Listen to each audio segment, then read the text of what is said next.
So this is why I think looking for a job in 2026 may be a bit of a waste of your time.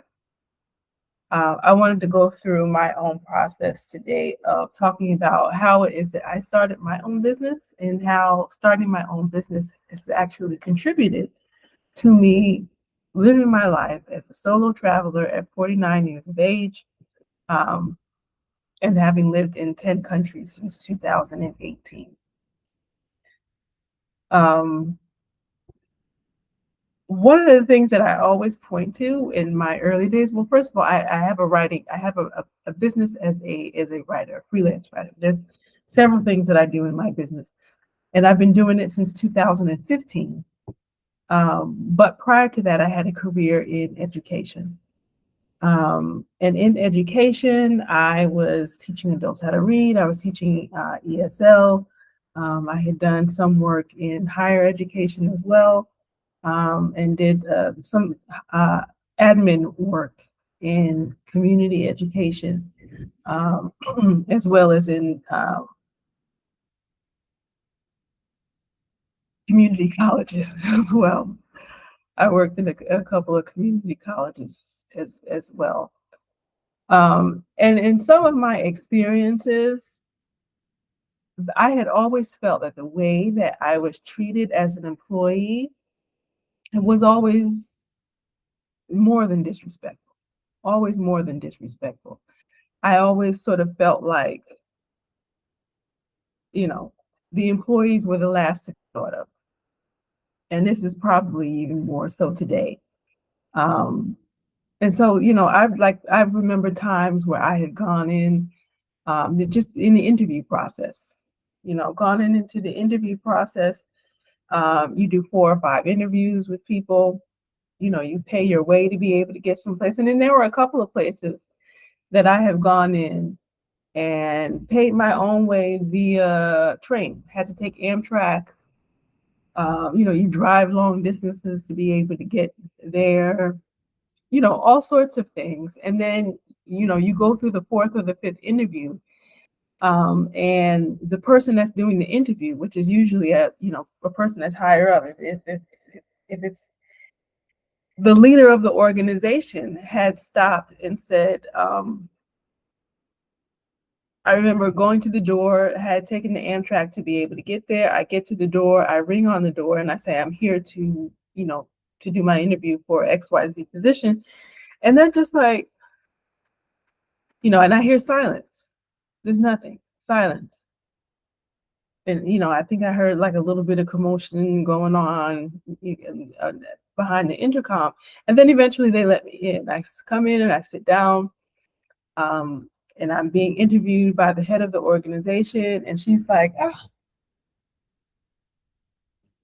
just clearly, just not like she didn't have my what is that? My resume out. She's just sort of just shooting the shit, like nothing, just sitting here, just have a polite conversation. And I, in my head, am not getting it. This position, at least as far as they're concerned, has already been filled. Or they just weren't considering me, and maybe somebody forgot to call and say we don't need you to come in, because that really would have been great before I'd spent my money to get there, but they didn't do that. So we just sat together for maybe 15-20 minutes, and I'm asking them at the end of the interview, of course, when are you guys going to make a decision? Oh, we're going to make a decision soon. They didn't even have the balls to tell me that the position had already been filled. And so I left, and shortly after that, I get a very cold email, a form email saying that the position had already been filled, and we appreciate your time.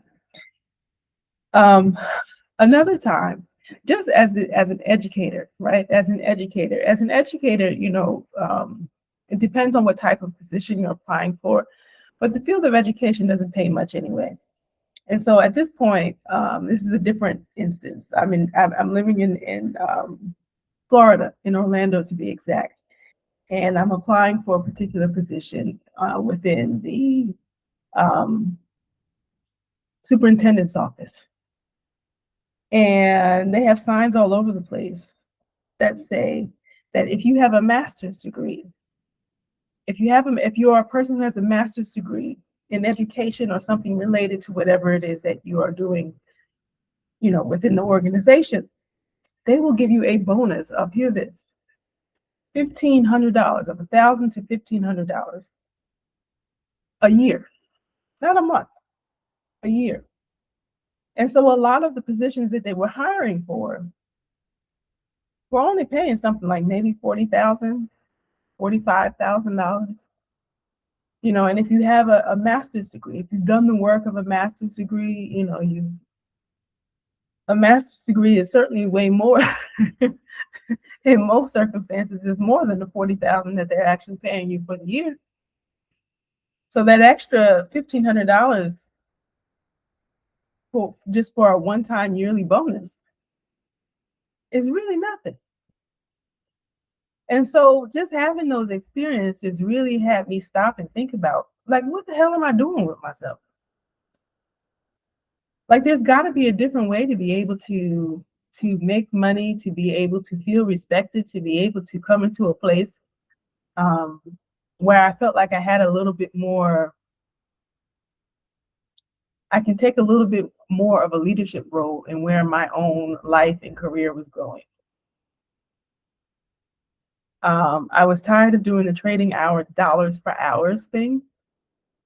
Um, and so you move from, running around being told what you're to do every year, um, to doing higher level things like, looking for work or looking for clients who could tell you what it is that they need, and you can tell them what it is that they offer, and you get to tell them how much you're going to get paid.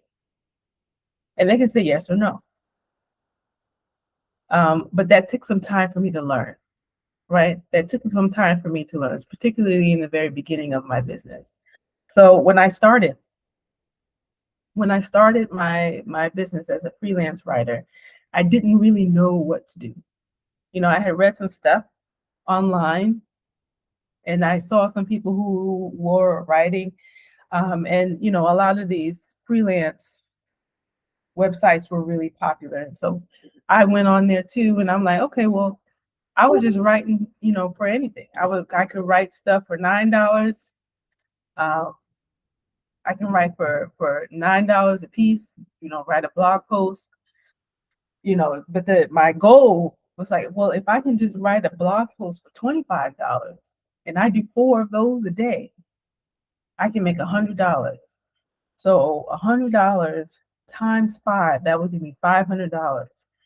And I would be able to pay my bill. And I was able to pay my bill for $500 a week. I did not, also I forgot that I had to add in things like business expenses, like, all, your internet, your computer stuff, because computers don't always last forever. You got to get a new computer every few years. Your, the fees that they take for invoicing, and, you got to pay for the actual SaaS for the invoicing. There's a whole bunch of fees, even though freelancing is has a low overhead as far as what it costs to be able to run your business. Freelancing doesn't cost a lot, but nonetheless, you still have to pay for it, right? And so I didn't really think of all of those things. I didn't think of all of those things. Plus you got your own regular living expenses. And so I was only thinking of getting the $500 a week and thinking, that would be enough. And then, I can just sort of figure out the rest on how to be able to move forward. What I also didn't understand was that doing all that work at a low wage really wears you out.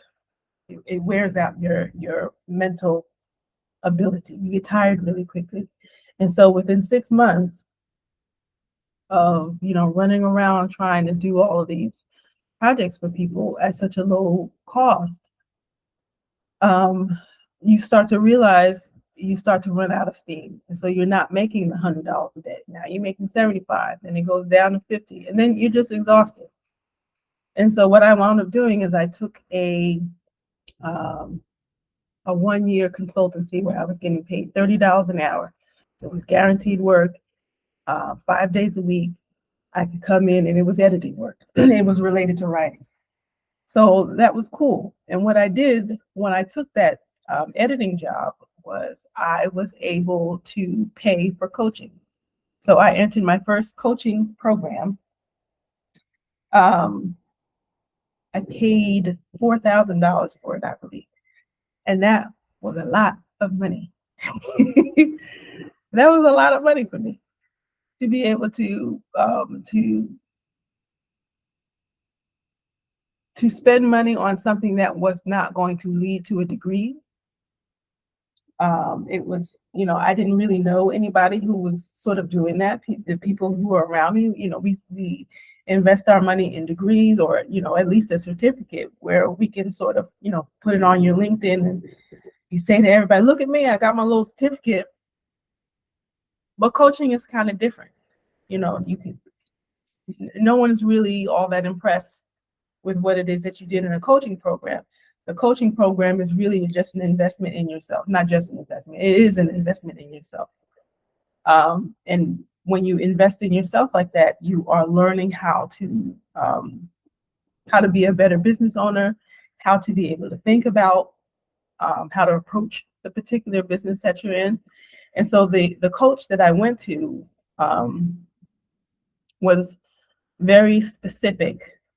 It wasn't just a general business coach. This was the person who had his own freelance writing business. He had done it for years. And he had worked with a number of people to help them move towards a business that made them 6 figures. And so being in that type of environment where I had someone who had proven leadership, as well as to be in a group of other people who were looking for the same, turned out to be beneficial for me in my experience. And so that was nice for me to be able to have. Now, what happens is that I get to the end of that program, and of course, I'm able to restart my business the following year.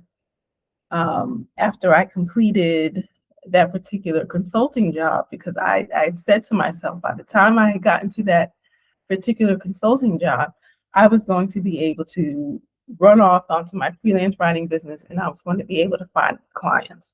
And at the time, big money to me meant more like $1,000 clients instead of writing stuff for $9 a piece, writing 500-word blog posts for $9 a piece, to thinking, okay, well, I can do $1,000, $2,000 at a time, $3,000 at a time sometimes. And I was writing things like more technical things. So I started writing for tech companies where I was writing marketing blog posts for their SaaS products, for their software products, writing white papers, writing technical instructions. I was just sort of like mostly in the tech space, sort of jumping around and seeing where the opportunities were. And that's really, like, honestly, I wound up doing that for a number of years. Now, in that, I did more fun things that were more for me. I did more fun things like writing cookbooks for other people. I had built a side blog where I talked about my health and well-being, and it was really nice to be. I had gained a lot of interest from people because I was creating new recipes, and so I wrote those recipes down. And there were a couple of people who had come to me and said, hey, we would really like to be able to collaborate with you. And, we came up with a price. And it was a price that worked for me. I still didn't get paid what I should have, but it was a lot more than what I was used to being paid. And I, learned a whole different way of being able to work. I learned a lot about, food writing. I had been doing the technical writing, not that I particularly loved it, but I did it because it paid well, and I still learned a lot of skills. I learned a lot about what it looked like to be able to market for a large tech corporation. I learned a lot about, um, what were the pieces of the marketing assets that they need in order to be able to make a sale. I learned a lot about working in a B2B space. Like, I learned a lot of skills. So I'm not mad at doing that, but I had more fun doing food writing. And I continue to do a lot of food writing. And eventually I have moved on to doing writing for magazines and all sorts of other things. Um, I've written books for people. I've ghostwritten books for speakers and leadership folks. Um, and so my career has been varied. But what I really love the most about what it is that I do with my business as a writer is that it allows me time and space to be able to travel. So, when you have a regular job, you have your regular job. If you want to travel, you get to travel during your 2 weeks of vacation. I didn't want that. I knew early on, like in high school, I knew I didn't want to do that. I just didn't want, like, even back then, I had the wherewithal, the foresight to be able to know that that kind of life wasn't going to work for me. Like, I didn't know what else was out there, but I knew that that just wasn't it. Then you can get a job where travel is a part of your work. So I eventually worked in education, and I did work with international education organizations where you would travel to another country, you would work on a project there, um, usually on the continent of Africa. And you go there for several weeks to even several months. Um, and if you're lucky enough, you can get a post where you're there for, maybe a year or two. Um, but I didn't want that either. Because, listen, when watching a lot of these people who were doing this work, who were doing the back, particularly the ones who were doing the back and forth, they would go out, they would get placed in a country for a couple of weeks, maybe even a couple of months. It was too much. They come back exhausted. It was exciting to do the work. They got a chance to do the work that they love, but at the end of the day, they were really tired. And then, if you get to go someplace like, maybe like Thailand or something like that, one of the things that I've learned from being a traveler over the last 8 years is that, at least for me, it takes me a good 10 days to get over jet lag, at least 10 days. So if you're going someplace for 2 to 3 weeks, half of that trip, that work trip, is taken. Not only are you expected to work at the same rate and speed that you were expected to do in the United States, because you're only there for a certain amount of time. If you're in a country for 2 weeks, you got to finish 2 weeks worth of work. We don't care anything about your morning routine and whether or not you're able to pull your life together. So that wasn't going to work for me either. What I wanted was, what I'm doing now, working as a digital nomad, I guess, if you want to be able to put a title to it.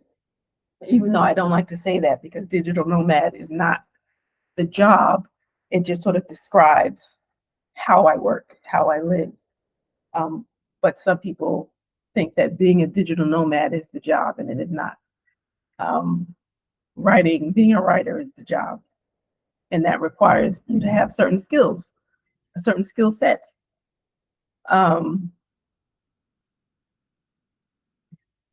and so in doing that, it was really good for me to be able to learn, because it's I don't know how it is that I knew in high school that a regular working environment was not going to work for me. But I guess I needed to take some time for technology to be able to catch up with where it is that I was thinking.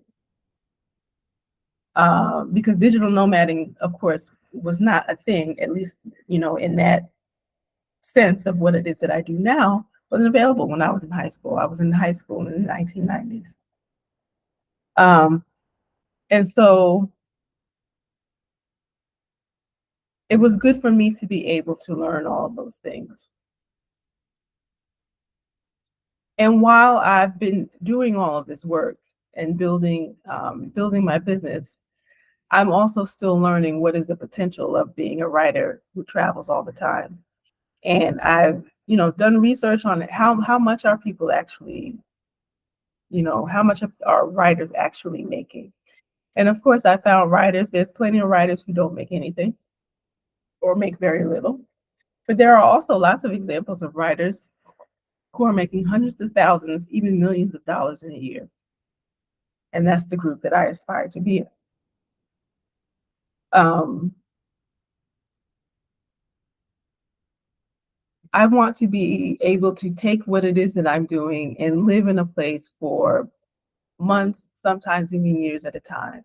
And so when I left the United States in 2018, and I initially I went to Dubai for a few days, just to sort of decompress. It was sort of a halfway between the U.S. and Thailand. So I did it, a few days of a layover just to be able to catch my breath and figure out what it is that I'm doing. And then I went to Thailand. And of course, learning how to be able to organize yourself as um, I don't know, as a single person, as a single writer, you're responsible for everything. So you got to learn how to figure out really quickly how to be able to organize yourself. You need to organize your working hours, what time. You still got to do all your marketing to be able to make sure that you have clientele. And it was really helpful that Thailand has a really nice co-working. They have a really nice co-working um, culture. So co-working places and cafes that are equipped for people who have brought their laptop and are working on the go was so nice. I don't think they really have that in the States, at least not what I've seen in Southeast Asia. Um, and it would be nice if they did, because it's really nice to be able to be someplace where you can do that. Like I'm in Mexico right now, and it does like there's co-working spaces, but the co-working culture that I experience in Southeast Asia just isn't the same here. For the most part, people kind of work at home. And then you go to the co-working space when something happens with your internet or the electricity goes out. You have those places. Um, but really, I like being able to take my work with me wherever I go. And to my own, how do I say, disbenefit, unbenefit. um, Sometimes that means that I don't get a full vacation, and that's something that I need to consciously change. I'm always taking my work wherever it is that I go. And sometimes I might take a day off, or I might say, okay, well, this weekend I'm closing on my laptop, I'm not doing anything. But for the most part, I'm always bringing my work with me everywhere I go. And the thing is, I really love my work. I do love the work that I do enough to be able to do it often. I like looking for clients. I like sitting down and writing for a few hours, while I'm at a cafe and, trying whatever the local drink is. Like as of late, I've been going to a couple of places here in Mexico, and I really love Mexican chocolate because it's mixed with like a cinnamon flavor, and I mix it with soy milk. And we are in the dead of hot season, so you get it poured over ice. Love it. I love it. I'm living for it. Um, and I just love that so much. and I don't have to make it. It's just nice to be able to go someplace where you can plug in your laptop and you just work for a few hours with, my Mexican chocolate. Um, and that really works for me. And so what I wanted to remind you all is that, especially now that we're in a different time, the economy is a mess. Um, and AI is moving in ways that we don't even really understand yet. We're just still trying to figure out what AI is doing. But yet and still, people are still sort of, it's like they get blindsided when they lose their job. Because I'm on LinkedIn a lot, and I don't enjoy it. I don't enjoy it, particularly because I'm connected to a lot of writers there. So even people who are writers and they have full-time jobs as writers, working in content marketing or whatever it is that they were doing, it's like, they go through these long diatribes on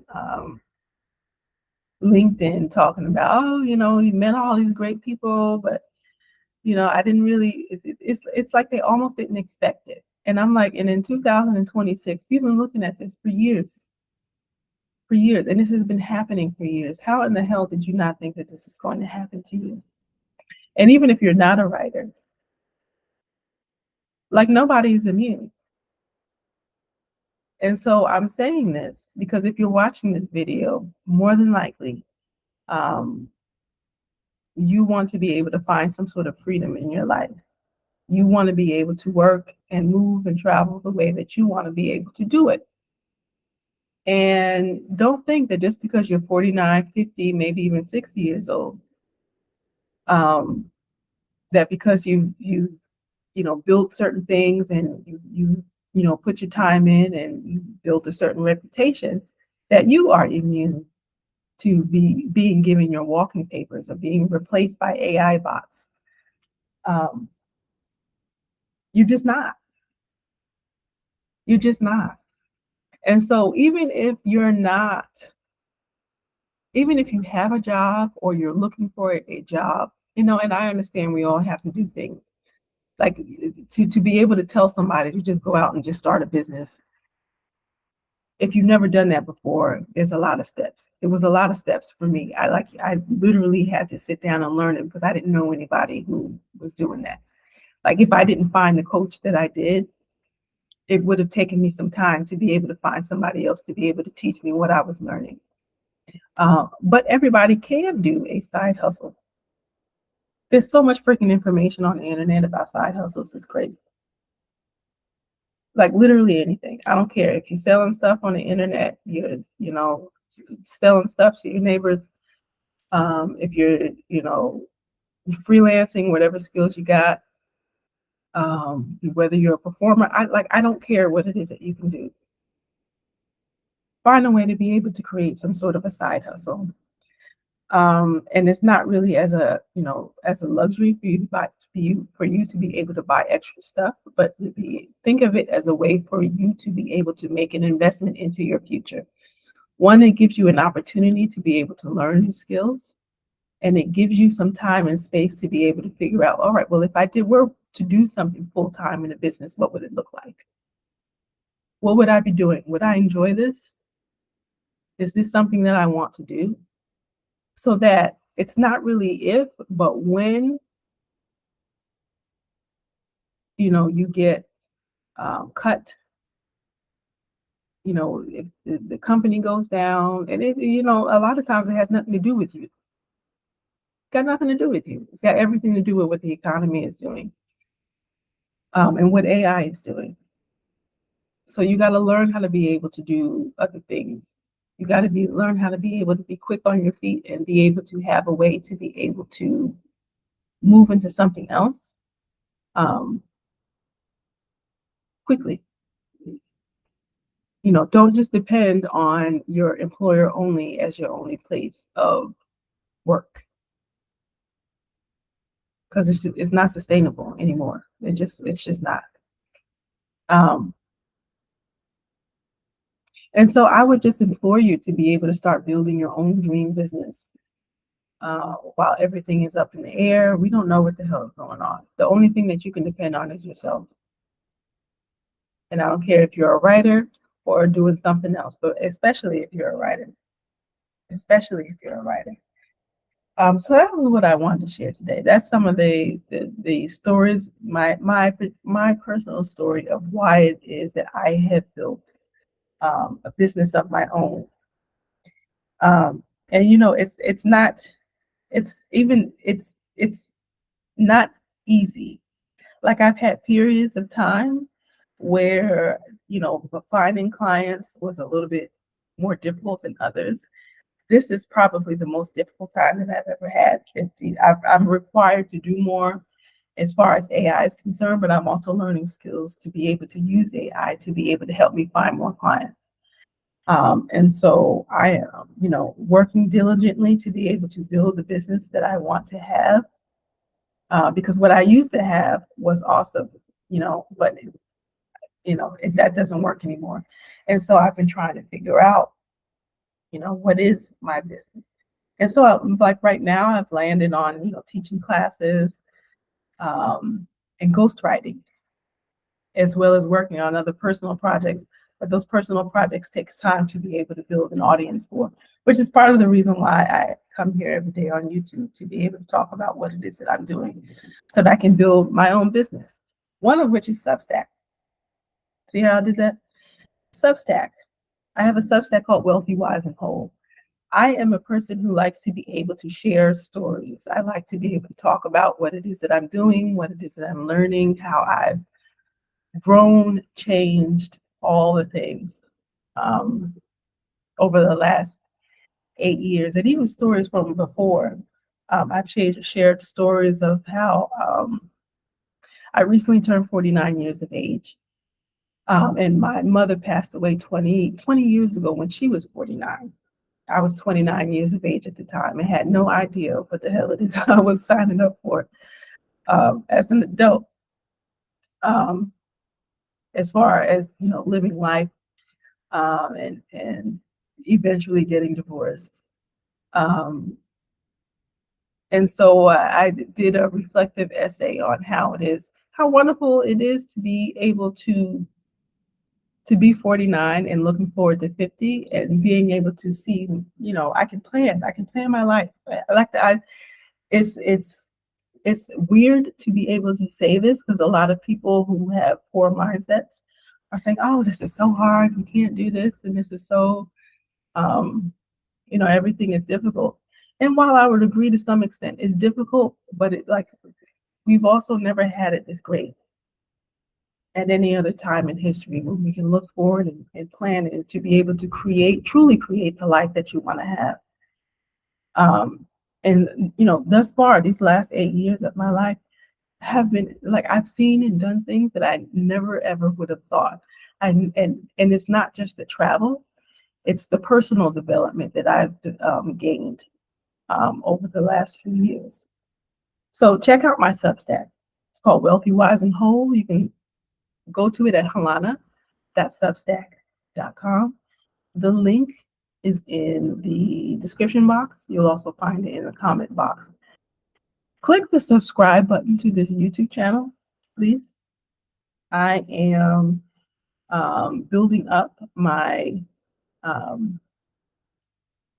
number of subscribers to 1,000, and also working on my viewer watch hours so that my channel can become monetized. I gotta say that.